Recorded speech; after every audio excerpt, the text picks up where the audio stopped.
O que faz um homem que diz lutar pela democracia, como Lula, ser fã e amigo dos piores ditadores do mundo das últimas décadas? Você já ouviu falar em Gaddafi? Esse é o nome de um dos ditadores mais sanguinários das últimas décadas. Ele simplesmente arruinou milhares de vidas do seu próprio povo, na Líbia. Apesar dos crimes contra a humanidade dos quais Gaddafi foi condenado pelo Tribunal de Haia, que atualmente é o principal órgão de defesa dos direitos humanos em todo o mundo, infelizmente o atual presidente do Brasil, Lula, teve fortes laços de amizade com Gaddafi, sendo que pessoas que atuaram ao lado de Lula na campanha do primeiro mandato do qual ele foi eleito, afirmam que Gaddafi chegou até a doar dinheiro para a campanha do primeiro mandato de Lula, literalmente dinheiro manchado com sangue do povo da Líbia.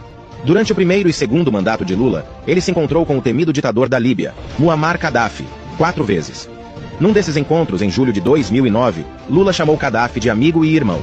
E antes de eu falar sobre alguns crimes contra a humanidade cometidos por Gaddafi, como por exemplo, fazer seus soldados cercarem uma cidade do seu próprio país durante vários meses para que toda a população morresse de fome, vou citar mais um fato que deixa mais firme o laço de amizade de Lula com o ditador sanguinário da Líbia. Escute só.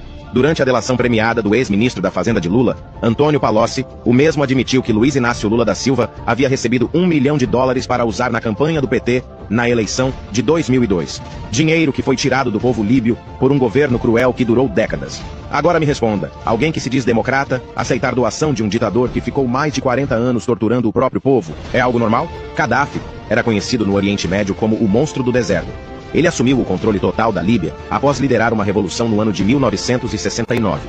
Em 1977, declarou oficialmente que a Líbia era uma nação socialista e proibiu o povo da Líbia de ter 2 imóveis. Quem tinha 2 casas teve que ceder uma para o governo. Talvez esse seja um dos motivos para a amizade de Lula com o ditador líbio. Por décadas, as arrecadações do governo líbio iam diretamente para o cofre de Gaddafi, sendo que ele se tornou um dos líderes governistas mais ricos do mundo. A crueldade e corrupção do monstro do deserto não param por aí. Durante décadas, ele manteve campos de concentração onde manteve qualquer pessoa que fizesse oposição ao governo, principalmente professores e jornalistas. Relatos de prisioneiros dizem que os soldados de Gaddafi recebiam estimulantes para aumentar o libido e assediar as prisioneiras. Tudo autorizado pela nação socialista de Gaddafi. As ambições do ditador não se limitaram apenas na Líbia. Ele tinha ambições globais, sendo que em 1972 Gaddafi financiou a Organização Setembro Negro, para que ela cometesse os atentados à bomba na Olimpíada de Munique, que deixaram 12 mortos. Gaddafi iniciou guerras desnecessárias contra países africanos durante seu governo. A principal foi a campanha iniciada contra o Chad, cuja principal característica que levou ao conflito é o fato de que seu presidente, François Tombalbaye, era cristão e não apoiava o governo do ditador da Líbia. Gaddafi liderou um projeto internacional que passava pela retaliação da Europa e fim da centralidade ocidental no mando do mundo, tendo como principais inimigos os Estados Unidos, Israel, França e Reino Unido. Obcecado em relações íntimas e poder, Gaddafi possuía um harém que incluía homens e mulheres que muitas vezes eram escolhidos pelo ditador ainda menores de idade e levados de suas casas por seu exército pessoal. Com pouco contato com a família, esses servos eram abordados como parte do círculo interno do militar, obrigados a obedecerem às suas ordens em troca de benefícios. Além de fazer orgias com ministros como forma de manutenção de seu poder, Gaddafi também usava drogas como forma de controle. Dormia com a esposa ou as filhas de seus inimigos como forma de humilhação, e obrigava seus servos a consumir substâncias químicas para ficarem entorpecidos e serem mais fáceis de controlar. Um dos fatos mais marcantes do seu governo foi o cerco a Misrata, cidade com alta concentração de opositores. Gaddafi ordenou inicialmente o bombardeamento da cidade sem anúncio prévio à população civil.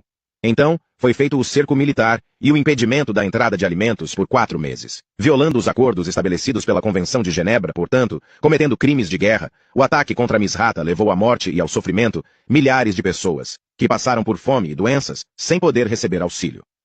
Gaddafi ordenou a destruição do local, que depois foi o cerne de sua derrubada, e segundo documentos posteriormente revelados, exigiu que o Mar Azul ficasse vermelho com o sangue dos opositores.